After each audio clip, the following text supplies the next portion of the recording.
안녕하세요. 채용장고 당구 보존의 서경훈 선생님의 15년차 제자인 설정민이라고 합니다. 이번 시간을 빌어가지고 신병에 대해서 이야기 한번 해볼 텐데요. 신병은 한 가지만 있는 게 아니라 여러 가지 다방면으로 존재합니다. 크게 육체적인 신병과 정신적인 신병과 혹은 이 두 가지 모두 겪는 그런 경우도 있긴 한데, 저 같은 경우에는 제가 육체적인 신병으로 인해서 신을 받게 되었습니다. 저는 신병을 이렇게 어떻게 알았냐면은 초등학교 7살 때 일찍 진학을 해가지고, 그때 댄스 스포츠 1학년 때 댄스 스포츠라고 방과 활동을 했었는데, 그때 댄스 스포츠 첫 시간에 수업 시간에 이게 교육을 받다가 숨이 턱 막히면서 그렇게 해서 기절하게 되었습니다. 그때 당시 큰 병원이었던 병원에 입원을 해가지고 이렇게 진찰 결과 급성 폐수증에 대한 걸로 돼가지고 제가 그로 인한 기절로 인한 이런 걸로 되었습니다. 급성 폐수증에 대해서 조금 생소할 수 있는 분에 대해서 간단하게 설명하자면요. 폐수증이란 게 폐 그 병원균 때문에 폐에 물이 찬 경우라고 합니다. 그래서 결국에는 폐에 물이 차가지고 숨을 못 쉬어가지고 그런 병이라고 합니다. 그래서 결국엔 저는 그 급성 폐수증 진단 결과를 받고 그때부터 입원 시작을 했습니다.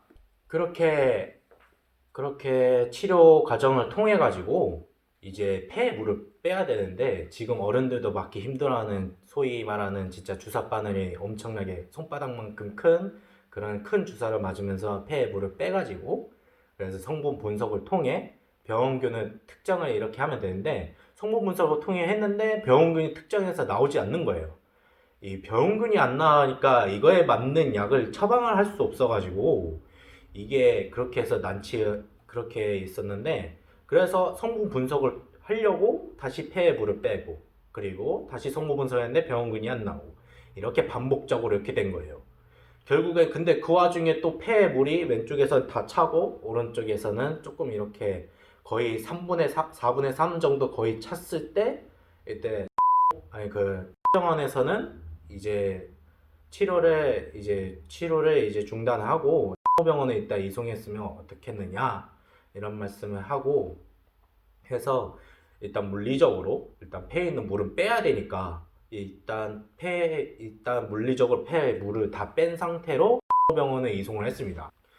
병원으로 가서 2인실로 바꾸고 치료를 했는데, 병원과 똑같이 처음에는 폐에 물을 일단 뺀 다음에 성분 분석을 통해 가지고 일단 병원균을 특정해 보려고 했는데 병원균이 안 나오는 거예요. 그 대학병원인 병원에서조차.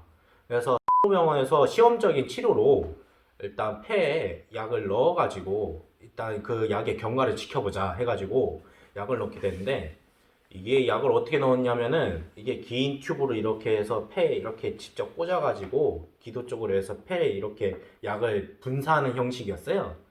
근데 이 시술을 받으려고 하는 그날 당시에 이게 튜브가 들어오는 순간, 아 이거 맞으면 죽겠구나 이런 생각이 찰나에 들어가지고 제가 발버둥을 쳤는데, 그때 8살인 것처럼 그런 것 같지 않게 너무 발버둥 치는데 제압이 안 되니까, 치료를 할 수 없게끔 제압이 안 되니까 간호사 4명이서 겨우 간신히 그렇게 제압을 해가지고 3시간 동안 실랑이 동안 그렇게 약을 결국에 넣었거든요. 그렇게 약을 넣게 됐는데, 약을 넣고 경과를 지켜보는데 엑스레이를 통해서 지켜보니까 폐에 이게 물을 줄어들 기미가 안 보이는 거예요. 그래서 그러자 어머니가 양압과 한의학 더불어 가지고 몸에 좋다는 모약도 다 지어서 먹였는데 그래도 이게 폐에 물이 안 빠지게 된다는 거예요.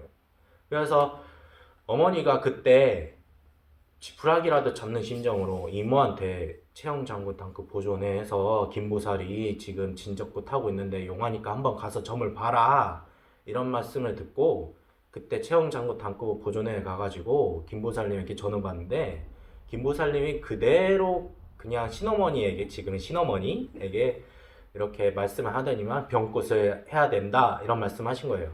그래서 있는 살림 없는 살림 이렇게 다 해가지고 병굿을 했는데, 병굿을 하고 한 3일인가 이틀 뒤에 이게 다시 엑스레이를 찍어보니까 폐 한쪽에 물은 다 찼는데 폐 한쪽에 물은 다 없어진 거예요. 반쪽짜리인 거예요. 그래서 그때 어머니 당시만 해도 이게 사기 맞았다 이런 생각이 들어가지고 그때 지금은 신어머니한테 이제 점을 봤거든요.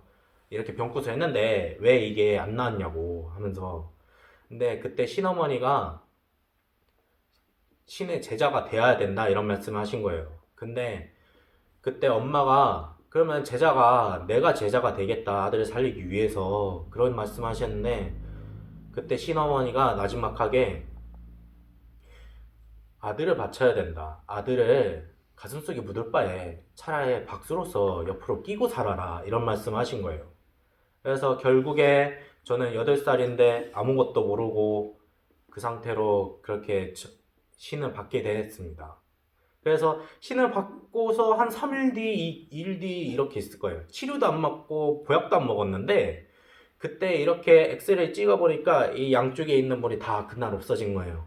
여기까지 들으신 분들이 있으면 누구는 사기다, 누구는 말이 안 된다 하면서 의문을 품을 수 있는데 제가 그 결과를 어머니나 다른 사람을 통해서 전해드린 게 아니라 제가 의사 선생님 진찰 시간에 그걸 제 두 눈으로 똑똑히 봤기 때문에 그걸 거짓이라고 생각하시지 말길 바랍니다. 근데 이제 신병에 대해 이야기하면서 제가 신병을 앓게 된 그런 경위를 이야기를 했는데요. 이제 15년 차들은 제자이긴 하지만 학업 때문에 배우지 못해서 이제 신에게나 다름없습니다. 하지만 신의 길을 걸어가겠다고 하는 제자이니까 많이 보고 배우고 듣고 앞으로 고난과 역경이 있을지언정 이겨낼 수 있게끔 여러분께서 많은 응원과 많은 이쁘게 봐주시면 좋겠습니다. 앞으로 기회가 된다면은 제가 신내림 받았을 때 이야기 그리고 신내림 받고 후의 이야기 이런 걸 전해드렸었으면 좋겠습니다. 만약 이 이야기가 마음에 들으셨다면 좋아요, 구독 부탁드립니다.